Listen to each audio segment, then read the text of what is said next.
इधर माफी एक्सप्रेस है तो इधर पलटने वाली गाड़ी चल गई है जो कि यू टर्न ले रही है, पलट पलट कर अलग अलग बातें कह रही है।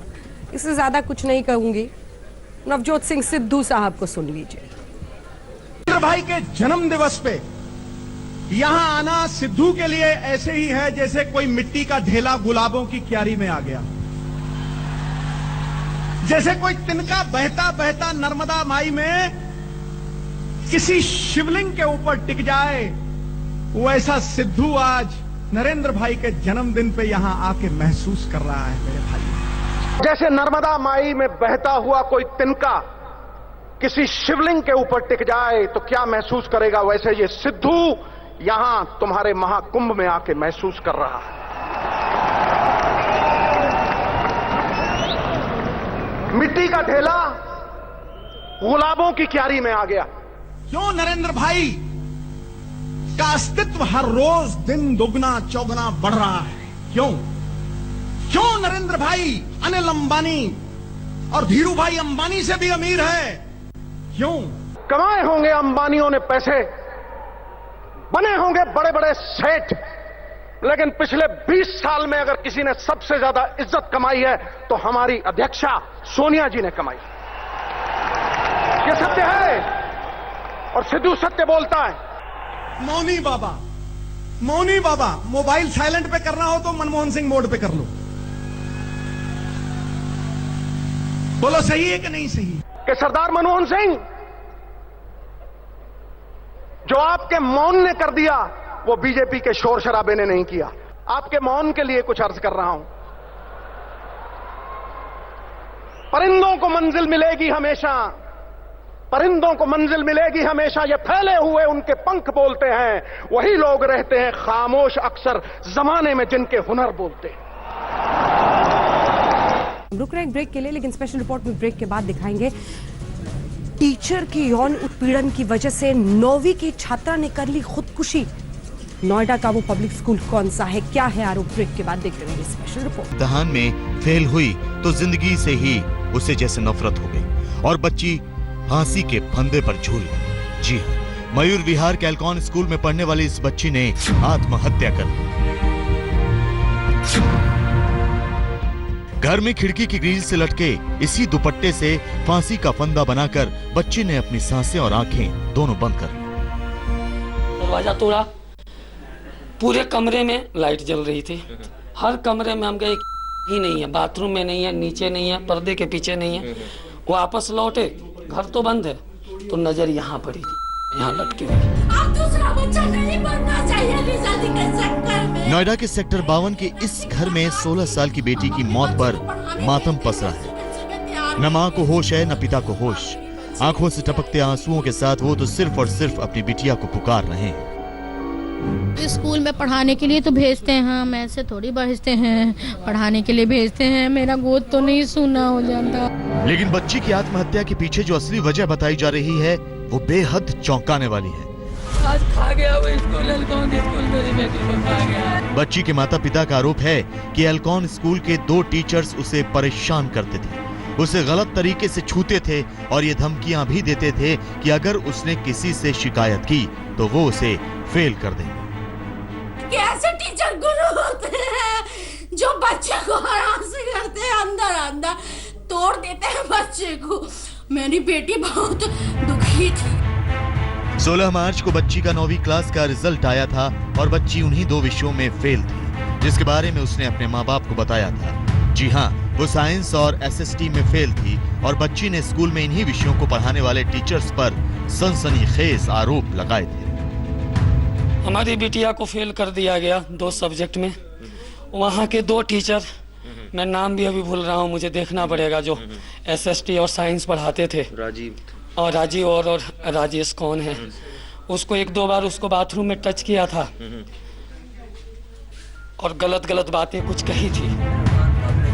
मंगलवार यानी 20 मार्च को बच्ची स्कूल से लौटती है। मां काम से गाजियाबाद गई हुई थी, पिता भी बाहर थे और उसने माँ बाप की गैर मौजूदगी में मौत को गले लगाया। अब एल्कॉन पब्लिक स्कूल कह रहा है कि वो पाक साफ है, कहीं कोई गड़बड़ी नहीं। और तो और इतना कहकर प्रिंसिपल हंस भी पड़ते हैं जैसे इन्हें बच्ची की मौत से कोई फर्क ही नहीं पड़ता। ने बोला कि अगर आप स्कूल में पैर रखेंगे तो आपको छलनी कर देंगे। एग्जैक्ट शब्द है, एग्जैक्ट शब्द है। परिवार के आरोप है, इसमें क्या है? ये चीजें बेबुनियाद हैं। प्रिंसिपल साहब एक बच्ची की मौत पर और उसके सनसनीखेज आरोपों पर कितने गंभीर हैं, ये उनकी हंसी ठिठोली में झलक रहा है। वैसे कह रहे हैं कि हमारा स्कूल चाइल्ड फ्रेंडली है। अब कैसा चाइल्ड फ्रेंडली है ये आप भी समझ सकते हैं। I can tell you that Alcon Public School is a very child-friendly school. She did not fail. She had that retest. We are there to cooperate with everyone and everyone. हम आपको बता दें कि बच्ची के पिता राघव शाह मशहूर कथक डांसर और बिरजू महाराज के शिष्य हैं। माता पिता का कहना है कि वो काफी अच्छी कथक डांसर भी थी। वो हमेशा कुछ नया करने की सोचती थी। मेरी बेटियां नाचती थी तो लोग ऐसे ऑडिटोरियम में ताली बजाते थे। मीनाक्षी खंडवाल के साथ चिराग गोठी, नोएडा, आज तक। आंसुओं के साथ एक मां अब अपनी बेटी के लिए इंसाफ मांग रही है। बता रही है कि कैसे वो बार बार स्कूल में जाती रही लेकिन प्रिंसिपल ने मिलने तक से इनकार कर दिया था। कौन कौन है जिम्मेदार इन आंसुओं का, और अब इंसाफ किस किस की जिम्मेदारी है और जवाबदेही है। डायरी भी दिखा रही है, डायरी जिसमें ये बच्ची खुद अपने टूटते हुए हौसलों की कहानी लिख रही थी। हम घर के बाहर वाले कमरे में मौजूद हैं। परिजन इस वक्त अलग अलग लोगों से बात कर रहे हैं, लेकिन मैं रिक्वेस्ट करूंगी कि किशन हमें यहाँ पर इस घर का एक फील दे। और ये फील आज समझना इसलिए ज़रूरी है क्योंकि आपको यहाँ माँ सरस्वती की प्रतिमा भी दिखाई देगी। आपको यहाँ पर कला से जुड़ी, नृत्य से जुड़ी अलग अलग तस्वीरें दिखाई देंगी। और ये तस्वीरें इस बात का इशारा करती हैं कि कैसे इस घर की एक एक धड़कन में कला धड़कती थी। विद्या का ये मंदिर था क्योंकि इसी मंदिर में बच्चों को डांस भी सिखाया जाता था, क्लासिकल डांस की ट्रेनिंग दी जाती थी। लेकिन उन सब के मद्देनज़र विद्या का ये मंदिर, विद्या के दूसरे मंदिर पर सवाल उठा रहा है। ये बच्ची की किताबें हैं, हालांकि हम यहाँ पर किसी भी चीज़ को छुएंगे नहीं क्योंकि ये एविडेंस साइट है। यहाँ पर वो फंदा भी है जिस पर लटक कर बच्ची ने जान दे दी। लेकिन आज माता पिता जब उस प्रिंसिपल से ये सवाल पूछ रहे हैं कि आखिर उनकी बच्ची के साथ जो कुछ हुआ उससे लेकर स्कूल प्रबंधन ने इंतजाम क्यों नहीं किए, और जब ये शिकायत हुई वहाँ पर ऐसे टीचर्स को क्यों अपॉइंट किया गया। मैम, मैं समझ सकती हूँ कि आपके लिए इस वक्त बात कर पाना बहुत मुश्किल है। मैं भी आपसे सवाल पूछ पाने की हिम्मत नहीं जुटा पा रही हूँ। अपनी बच्ची को आपने खोया है, लेकिन इस वक्त जब आप देख रहे हैं कि वो इस घर में मौजूद नहीं है, सबसे ज़्यादा तकलीफ आपको क्या बात देती है? मैं ये देती हूँ कि मेरी बेटी को मैंने पढ़ाया ही क्यों, मैं क्यों स्कूल भेजा मैं अपने बच्चे को। शायद नहीं पढ़ाती, अनपढ़ रहती ना मेरी बच्ची तो कम से कम मेरा गूद तो सुना नहीं होता। स्कूल में पढ़ाने के लिए तो भेजते हैं, हम ऐसे थोड़ी भेजते हैं, पढ़ाने के लिए भेजते हैं, मेरा गूद तो नहीं सुना हो जाता। क्या आपको लगा कि आपको सीधे स्कूल जाना चाहिए या पुलिस के पास जाना चाहिए? पुलिस के पास नहीं गई, स्कूल गई। स्कूल में प्रिंसिपल नहीं मिला मेरे से। मैं तो उसको हमेशा बोलता था कि बेटा तुम किसी तरीके से पास हो जाओ, तुमको तो म्यूजिक डांस करना है। वो भी सेटिस्फाइड थी।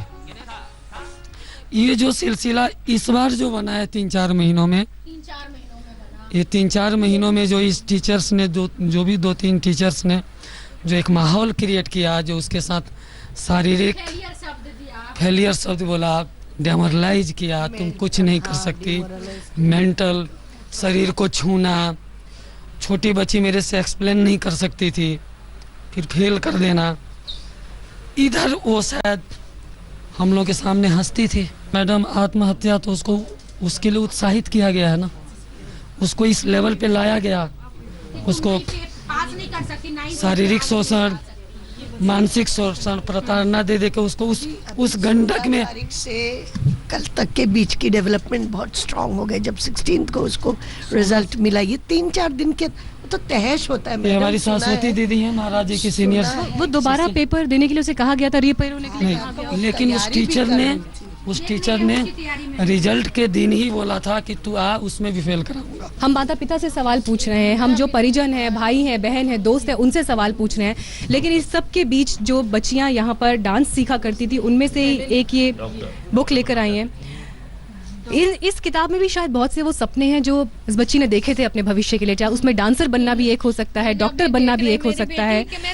लेकिन इस हैंड राइटिंग पर जब आज माता और पिता हाथ फेरते हैं तो कभी उसे चूम रहे हैं, कभी हाथों में उठा रहे हैं, लेकिन इतनी तकलीफ में है कि इन अक्षरों के जरिए समझने की कोशिश कर रहे हैं कि बच्ची के साथ क्या हुआ है।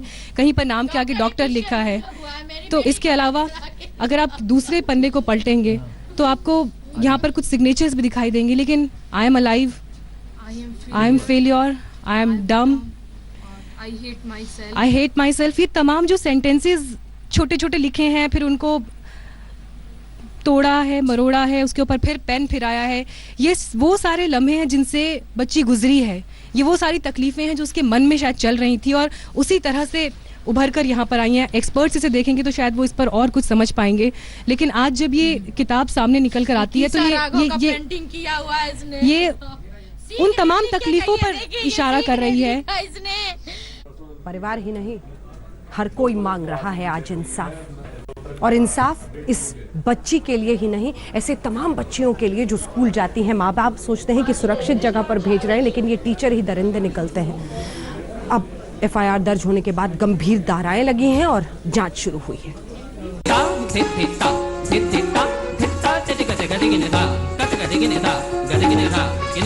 उसके सपने बड़े थे जब वो घुंघरुओं की झनकार पर थिरकती थी, हर कोई इसकी कला में डूब जाता था, लेकिन वो एक बंद कमरे में अपनी मौत के फंदे से झूल जाएगी, ये किसी ने सोचा न था। अब मैं चाहती हूँ कि स्कूल बंद हो, स्कूल के प्रति बिल्कुल कड़ी से कड़ी सजा निर्धारित की जाए। स्कूल नहीं चलनी चाहिए, ऐसा मौत का स्कूल कभी नहीं चलना चाहिए। बेटी की मौत के बाद पिता ने जो सनसनीखेज स्कूल के टीचर्स पर छेड़खानी के आरोप लगाए, अब नोएडा पुलिस उनकी जांच कर रही है। पुलिस आरोपी टीचर्स के खिलाफ धारा 306, 506 और पॉक्सो एक्ट के तहत केस दर्ज कर चुकी है। प्रथम दृष्टया हम लोगों ने वो लड़की यहाँ कब से आई, कब से पढ़ रही थी, उसका कैरियर क्या है, उसका इंटरेस्ट क्या है, क्लास टीचर, उसके सब्जेक्ट टीचर्स, प्रिंसिपल अभी बिल्कुल नए हैं, 1 साल पुराने हैं, इन सारी डिटेल्स में हम लोगों ने पता किया। उसका बड़ा भाई भी यहाँ का स्टूडेंट रहा है, लड़की भी वेरी बिगिनिंग से यहीं से पढ़ रही थी। परिवार इंसाफ मांग रहा है, स्कूल से लेकर प्रिंसिपल को भी कोस रहा है और कह रहा है कि कई बार उन्होंने बच्ची की शिकायत पर प्रिंसिपल से मिलने की कोशिश की, लेकिन प्रिंसिपल सुनने को तैयार नहीं हुए। हस्बैंड को बोल रहे थे, मेरे सवगिरी से मेरे हस्बैंड ने उनसे बात करने की कोशिश की सवगिरी से, तो उन्होंने डांट करके कह रहा है तेरी बेटी कैसे मरी होगी, तो मुझे क्या पता तेरी बेटी कैसे मर गई होगी, किसी वजह से मरी होगी, मेरे को मत बता दो। तो अब क्या होगा एल्कॉन पब्लिक स्कूल का, क्या करेगी पुलिस? परिवार का साफ साफ कहना है कि बच्ची के साथ छेड़छाड़ की घटनाएं हो रही थी, बावजूद इसके स्कूल की तरफ से कोई ठोस कदम नहीं उठाया गया। बाकायदा इस बाबत स्कूल को जानकारी भी दी गई, लेकिन स्कूल के प्रिंसिपल परिवार वालों से नहीं मिले, ऐसा आरोप परिवार लगा रहा है। बहरहाल अब पुलिस इस पूरे मामले की जांच कर रही है। कैमरामैन वाहिद के साथ चिराग गुठी, नोएडा, आज तक। इसी के साथ बुलेटिन में हम रुक रहे हैं एक ब्रेक के लिए, लेकिन ब्रेक के उस पार आपको दिखाएंगे कि आखिर जासूसी का रोग क्यों लगा है बॉलीवुड के इन सितारों को। देखते रहिए आज तक। बॉलीवुड में आखिर ये कैसा रोग लग गया है, हर कोई किसी न किसी के मोबाइल डिटेल्स की जासूसी करा रहा है। देखिए ये रिपोर्ट। बॉलीवुड में जासूसी का खेल खूब चल रहा है। जी हाँ, खुलासा हुआ है कि बॉलीवुड के सितारे एक दूसरे की जासूसी करवा रहे हैं, गैर कानूनी तरीके से कॉल डिटेल रिकॉर्ड यानी CDR निकलवा रहे हैं। जासूसी करवाने की नई खेप में अभिनेता जैकी श्रॉफ की पत्नी आयशा श्रॉफ और अभिनेत्री कंगना रनौत फंस गई हैं। इससे पहले नवाजुद्दीन सिद्दीकी का नाम जासूसी के रैकेट में सामने आया था। जैकी श्रॉफ की पत्नी के बारे में कहा जा रहा है कि उन्होंने एक्टर साहिल खान की जासूसी करवाई और CDR निकलवाई। मीडिया बहुत सारे सवाल पूछना चाहती है कि उनको पता चला है कि आयशा श्रॉफ को पुलिस ने सम्मन भेजा है क्योंकि वो मेरा फोन रिकॉर्ड कर रही थी और क्यों रिकॉर्ड कर रही थी, मुझसे क्या करना चाहती थी। ये बहुत बड़ा क्राइम है जो उन्होंने किया है। इसका भांडा उस वक्त फूटा जब CDR केस में नवाजुद्दीन सिद्दीकी के वकील रिजवान सिद्दीकी की गिरफ्तारी हुई। CDR निकाले जाते थे इलीगली और उनका इलीगल कार्यों के लिए इस्तेमाल किया जाता था और उसके जरिए लोग बड़े संख्या में पैसा भी कमा रहे थे, बहुत बड़े अमाउंट्स इन्वॉल्व थे इसमें। ठाणे में क्राइम ब्रांच के DCP अभिषेक त्रिमुखे की माने तो कंगना ने भी ऋतिक रोशन का नंबर रिजवान से शेयर किया था। दिव्येश सिंह, ठाणे, आज तक। इसी के साथ स्पेशल रिपोर्ट में न्यूज रूम से इतना ही, लेकिन आपको याद दिला दे तमाम खबरों के लिए हमारे ऐप को डाउनलोड करें, आजतक.in पर जाएं और दिलचस्प वीडियोस के लिए यूट्यूब पर न्यूज तक को लॉग इन करें। देखते रहिए आज तक। लेटेस्ट खबरों के लिए यूं ही देखते रहिए आज तक और इस वीडियो के पसंद आने पर लाइक, शेयर एंड सब्सक्राइब करना ना भूलें।